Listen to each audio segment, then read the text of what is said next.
नमस्कार। गायत्री स्नातकोत्तर महाविद्यालय सांचौर की ऑनलाइन क्लास में आप सभी का स्वागत है। प्रिय विद्यार्थियों, आज हम प्रिंटिंग प्रेस के विकास, भारत में प्रिंटिंग प्रेस के विकास के बारे में अध्ययन है वो करेंगे। लेकिन उससे पहले हम ये जानने की कोशिश करेंगे कि आखिर प्रिंटिंग प्रेस का विकास किस प्रकार हुआ, क्या महत्व और इससे क्या परिवर्तन है वो आए थे। यह हम दुनिया के बारे में अध्ययन है वो करेंगे। तो देखिए, शुरुआत में जब प्रिंटिंग प्रेस नहीं थी, उस समय में लिखने का कार्य हाथों से होता था। और जिस समय कागज का आविष्कार भी नहीं हुआ था, उस समय वृक्ष के पत्तों पर पांडुलिपि लिखी जाती थी, जिससे लिखने में कठिनाई आती थी। और इतनी विषम परिस्थितियों के बावजूद भी भारत में हमें प्राचीन काल के ऐसे कई ग्रंथ प्राप्त होते हैं जिन्हें ऋषि मनीषियों ने हाथों से मयूर पंख की कलम से पत्रों पर व कागज पर है वो लिखा था। आज भी वे हमारे इतिहास की एक विशेष स्रोतों के रूप में धरोहर माने जाते हैं। लेकिन हाथ से लिखना कार्य अत्यंत दुष्कर था, कठिन था। हाथ से कोई भी वस्तु की जानकारी लिखने में समय ज़्यादा लगता था। और इस कारण प्राचीन काल में गुरु आश्रमों में शिष्य गुरु के पास शिक्षा प्राप्त करने जाते थे, तो गुरुजी उन्हें वाचन के माध्यम से, लेक्चर मेथड के माध्यम से, व्याख्यान विधि के माध्यम से पढ़ाते थे, क्योंकि उस समय में पुस्तकें इतनी उपलब्ध नहीं थी। समय के साथ साथ परिवर्तन आया, यूरोप में पुनर्जागरण हुआ और पुनर्जागरण के बाद पूरे विश्व में एक अच्छे सुलेखक, कवि, दार्शनिक जो अपनी बातों को जनता तक लिखित रूप में पहुंचाना चाहते थे।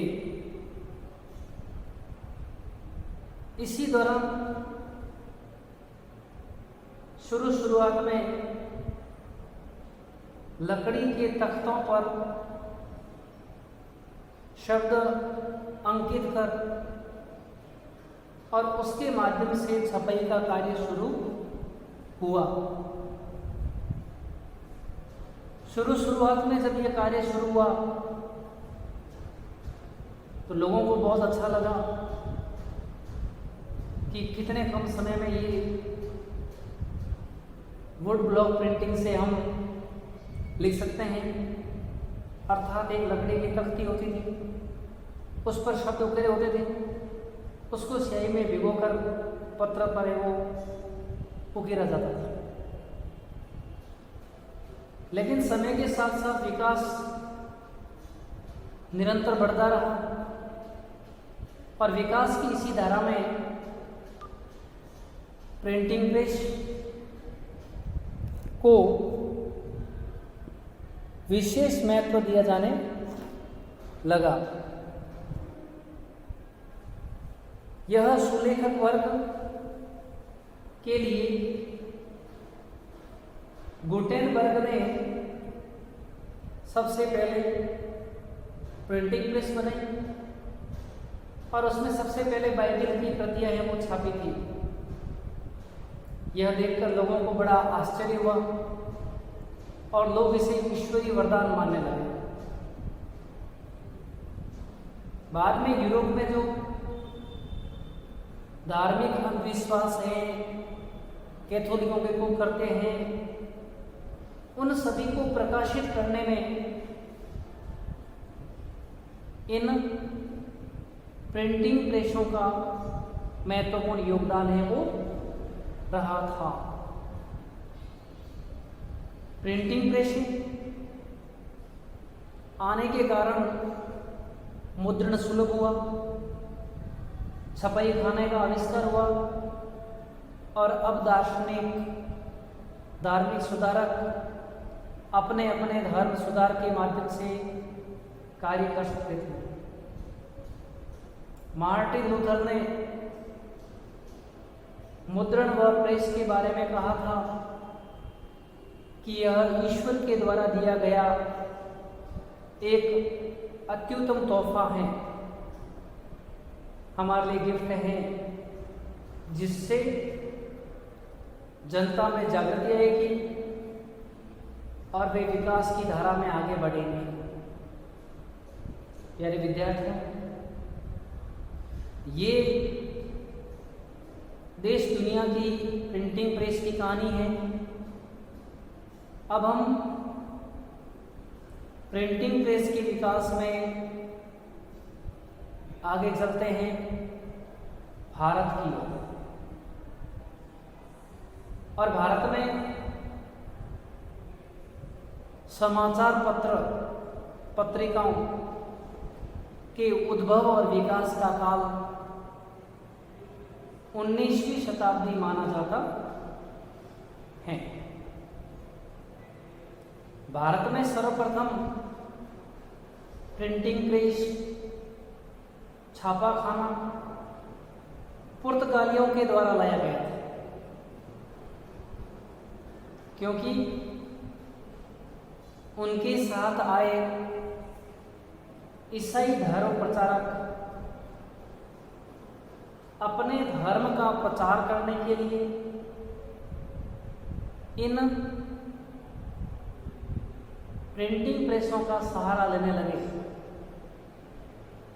और इन प्रिंटिंग प्रेसों से उन्होंने स्थानीय भाषाओं में बाइबल का अनुवाद करवाया, अपने धर्म ग्रंथ व अपनी दर्शन धर्म का लोगों तक ज्ञान पहुंचाने में सफल हुए। धीरे धीरे प्रिंटिंग प्रेस में आधुनिक तकनीकियां बढ़ने लगी और इन्हीं आधुनिक तकनीकियों के कारण प्रिंटिंग प्रेस के माध्यम से देश विदेश की सूचनाएं प्राप्त करने के लिए समाचार पत्रों का विकास है वो शुरू हो गया। इतिहासकार मानते हैं कि विश्व में सबसे पहले समाचार पत्रों का विकास 6वीं शताब्दी में चीन में हुआ था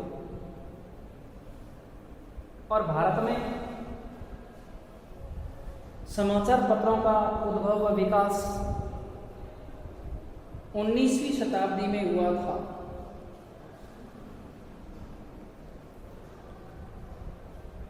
समाचार पत्रों की आवश्यकता लोगों को महसूस हो रही थी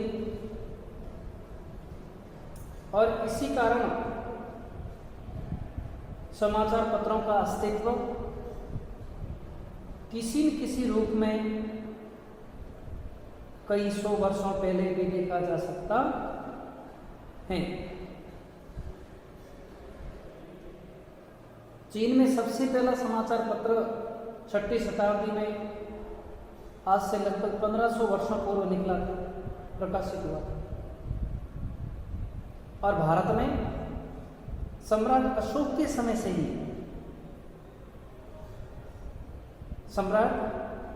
समय से ही अपने साम्राज्य की जानकारी, आदेशों का प्रांतों, गांवों तक भेजना, यह कार्य उस समय में भी होता था, लेकिन सारा कार्य हाथ से होता था, हाथों से लिखा जाता था। मुगल काल में लेखन कला को अकबर के काल में काफ़ी महत्व मिला था। उन्होंने अलग से किताब खाना स्थापित किया था। आईने अकबरी, अकबरनामा, ऐसे कई ग्रंथ भी लिखे गए थे, और भी मुगल शासकों ने भी कई ग्रंथ लिखे थे। लेकिन मुगलों के बाद जब हमारे देश में यूरोपीय देशों का व्यापार व औपनिवेशीकरण के लिए आना हुआ, और जब वे हमारे यहाँ पर आए तो जैसा कि मैंने आपको बताया था कि सबसे पहले पुर्तगालियों ने भारत में छापे खाने का है वो आविष्कार है वो किया था।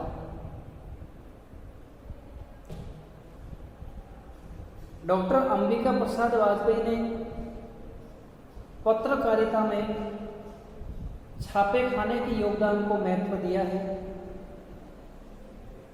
और उनका मानना था कि प्रेस अर्थात छापाखाना या मुद्रण और समाचार पत्रों का संबंध चोली दामन के समान माना गया है,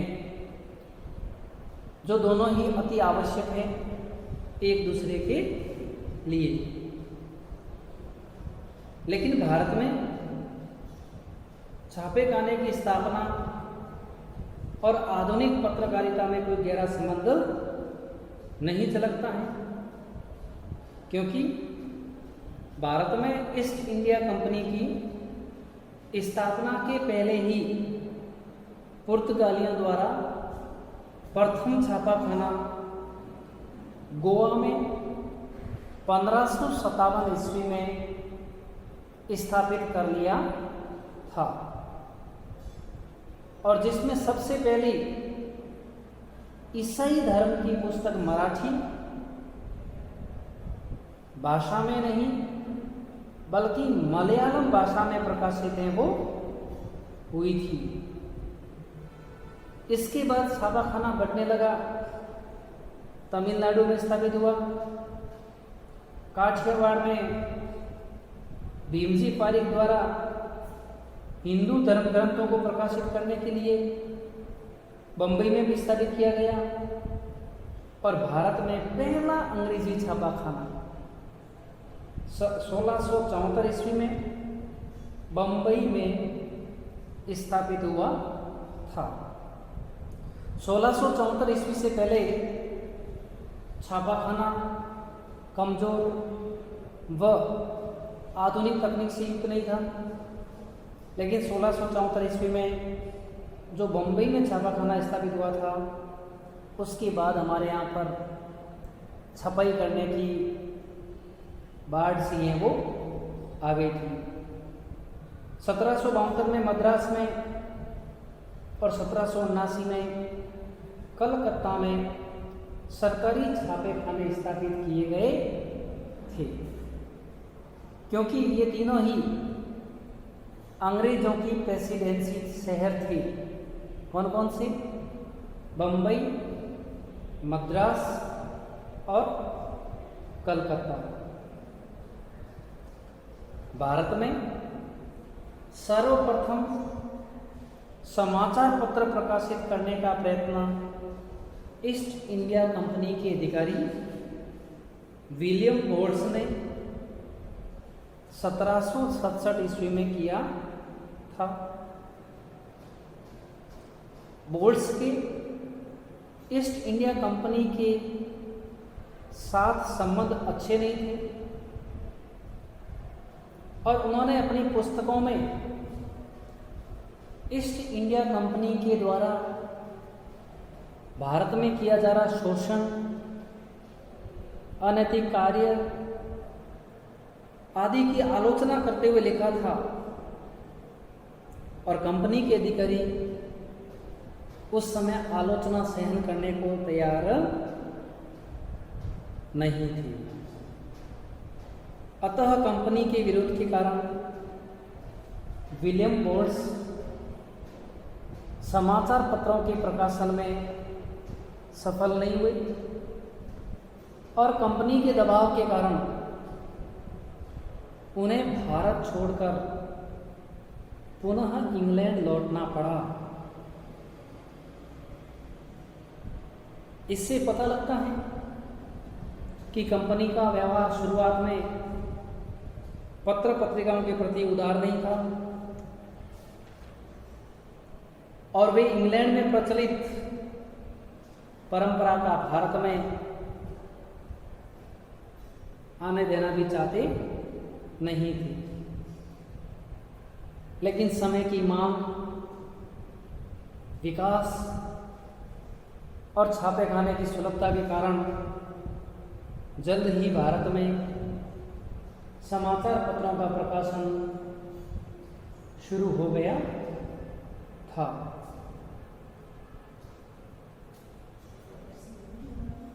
भारत में समाचार पत्र के प्रकाशन का कार्य सर्वप्रथम गैर सरकारी अंग्रेज से हुआ था। इसी कारण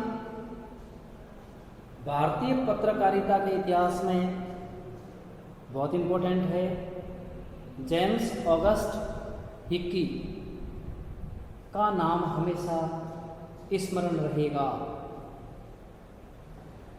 जेम्स ऑगस्ट हिक्की कंपनी के कर्मचारी नहीं थे, लेकिन उन्होंने समाचार पत्र का संचालन और संपादन ही नहीं किया, अपितु अपने स्वयं के या स्वेच्छाचारी शासकों से समाचार पत्र की स्वतंत्रता के लिए अभियान भी चलाया था और स्वयं अगस्त हिक्की ने 29 जनवरी 1780 ईस्वी को Bengal Gazette and Calcutta Advertiser नाम से अंग्रेजी में समाचार पत्र प्रकाशित कर भारत में समाचार पत्रों के लिए मार्ग प्रशस्त कर दिया था। स्वयं हिक्की ने अपने लक्ष्य की व्याख्या करते हुए लिखा था,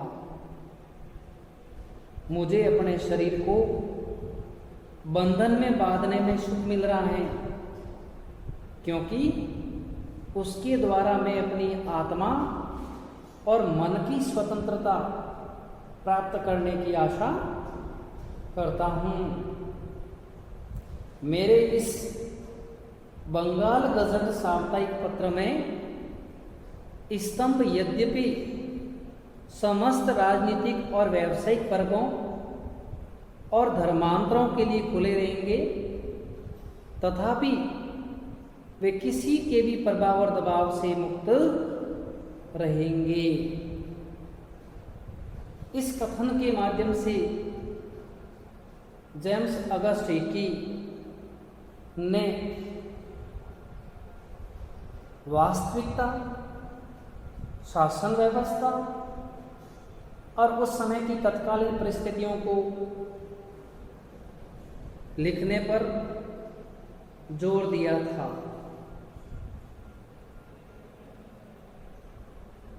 उस समय गवर्नर जनरल वॉरेन हेस्टिंग, जिन्होंने इसकी आलोचना भी की, लेकिन जेम्स ऑगस्ट हिकी का प्रयास कमजोर नहीं हो।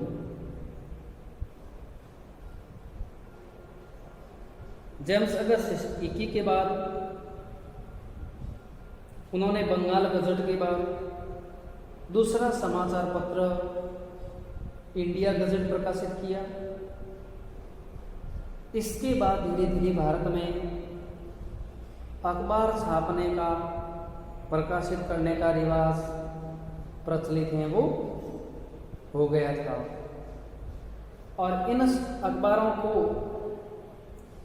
कंपनी इसलिए नियंत्रण में ले रही थी कि कहीं भी कंपनी की अनैतिक या अत्याचारपूर्ण कार्यों को जनता तक पहुंचाना दे और कोई क्रांति उत्पन्न न हो जाए। इसके बाद भारतीयों द्वारा प्रकाशित समाचार पत्रों का हम कल अगले वीडियो में अध्ययन करेंगे। धन्यवाद।